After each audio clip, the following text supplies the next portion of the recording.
The conversation of politics, everybody is apolitical, especially the young generation. What are your thoughts about it? And what will you do to empower them, educate them to sort of understand the politics and the situations and the war and everything that's happening ഇപ്പോഴത്തെ ഒരു സ്റ്റേറ്റിൽ? That's my question. പൊളിറ്റിക്സിൽ നിന്ന് അവരൊരു distant ചെയ്യുന്നു. അത് ഞങ്ങളെല്ലാം ഉത്തരവാദികളാണ്. കാരണം നിങ്ങൾക്ക് താല്പര്യമുള്ള കാര്യങ്ങൾ ഞങ്ങൾ സംസാരിക്കുന്നില്ല. ഞങ്ങൾ രാഷ്ട്രീയ അതിപ്രസരം മൂത്ത് ഡെയിലി ഞങ്ങൾ നടത്തുന്ന ഡിബേറ്റിൽ നിങ്ങൾക്കൊരു താല്പര്യമില്ല. അത് നിങ്ങളുടെ കുഴപ്പമല്ല, ഞങ്ങളുടെ കുഴപ്പമാണ്. ഞാനത് എഗ്രി ചെയ്യുന്നു. എനിക്കതിനകത്ത് വലിയ വിഷമവും കുറ്റബോധമുള്ള ഒരാളാണ്.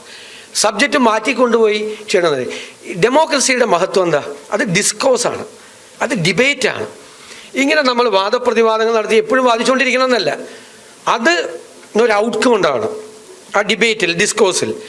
ആ ഔട്ട്കം എന്ന് പറയുന്നത് ഒരു ക്വാളിറ്റേറ്റീവ് ചേഞ്ചിന് വേണ്ടിയിട്ട് സാധാരണക്കാരായ ആളുകൾക്ക് ഗുണം കിട്ടുന്ന രീതിയിൽ അവരുടെ ജീവിതത്തിൽ മാറ്റമുണ്ടാകുന്ന തരത്തിലേക്ക് അതിനെ കൊണ്ടുപോകാൻ പറ്റും.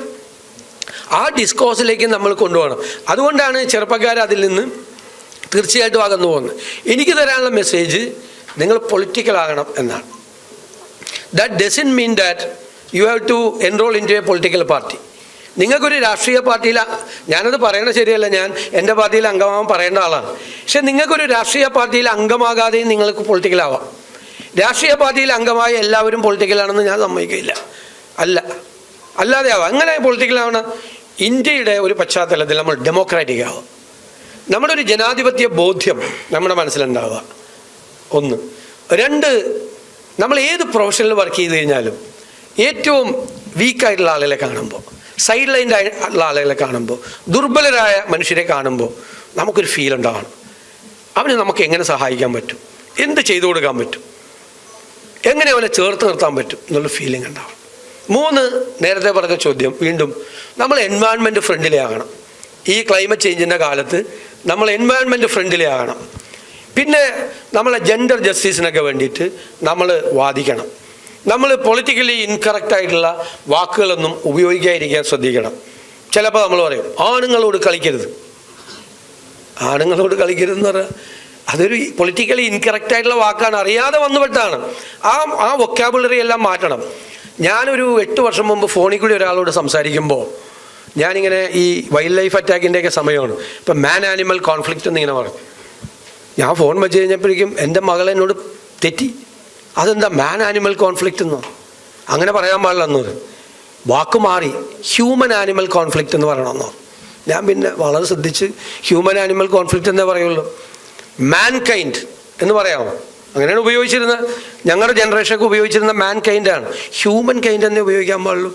അപ്പോൾ ആ വാക്ക് നമ്മൾ മാറ്റിയത് കൊണ്ടാകണമെന്നില്ല. നമ്മുടെ ചിന്തയിലും നമ്മുടെ സമീപനത്തിലും നമ്മുടെ സ്വഭാവത്തിലും നമ്മുടെ വർത്തമാനത്തിലുമൊക്കെ അത് വരണം. അപ്പോൾ പൊളിറ്റിക്കലാവണം. പൊളിറ്റിക്കൽ. നിങ്ങളൊരു വലിയ ഡോക്ടറായി, വലിയ ഡോക്ടർ, ഭയങ്കര സ്പെഷ്യലിസ്റ്റ്, പക്ഷേ മനുഷ്യ പറ്റില്ല, തീർന്നില്ലേ? അപ്പോൾ അതാണ് ഹൃദയത്തിൽ അത് നമ്മൾക്ക് സൂക്ഷിക്കണം. എമ്പതി ആണ് ഏറ്റവും പ്രധാനപ്പെട്ട ഘടകം. അതെല്ലാം ആവുമ്പോൾ നമ്മൾ പൊളിറ്റിക്കലാവും. നമ്മുടെ മനസ്സിൽ മറ്റുള്ളവനോട് സ്നേഹവും സഹാനുഭൂതിയും അവൻ്റെ വിഷമങ്ങളിൽ സങ്കടവും അവനെ സഹായിക്കണമെന്നുള്ള അദമ്യമായ ആഗ്രഹവും നമ്മുടെ മനസ്സിലുണ്ടെങ്കിൽ അപ്പോൾ നമ്മൾ പൊളിറ്റിക്കലാവും. അല്ലാതെ കതറിട്ടുകൊണ്ട് നടന്നാൽ പൊളിറ്റിക്കലാവില്ല. രാഷ്ട്രീയം പറഞ്ഞുകൊണ്ട് മാത്രം രാവിലെ തൊട്ട് വൈകുന്നേരം വരെ നടന്നാൽ പൊളിറ്റിക്കലാവില്ല. പൊളിറ്റിക്കലാവുമ്പോൾ മനസ്സിൻ്റെ ഉള്ളിൽ ഞാൻ ആ ഒരു സോഷ്യൽ ചേഞ്ചിന് വേണ്ടി, ഒരു മാറ്റത്തിന് വേണ്ടി, സാധാരണക്കാരുടെ ജീവിത നിലവാരത്തിൽ വ്യത്യാസമുണ്ടാക്കാൻ വേണ്ടി എനിക്ക് എന്ത് ചെയ്യാൻ പറ്റും എന്നുള്ളൊരു ചോദ്യം നമ്മൾ സ്വയം നമ്മളോട് ചോദിച്ചുകൊണ്ടിരിക്കുകയും നമ്മളത് ചെയ്തുകൊണ്ടിരിക്കുകയും വേണം. അപ്പോൾ താങ്ക് യു.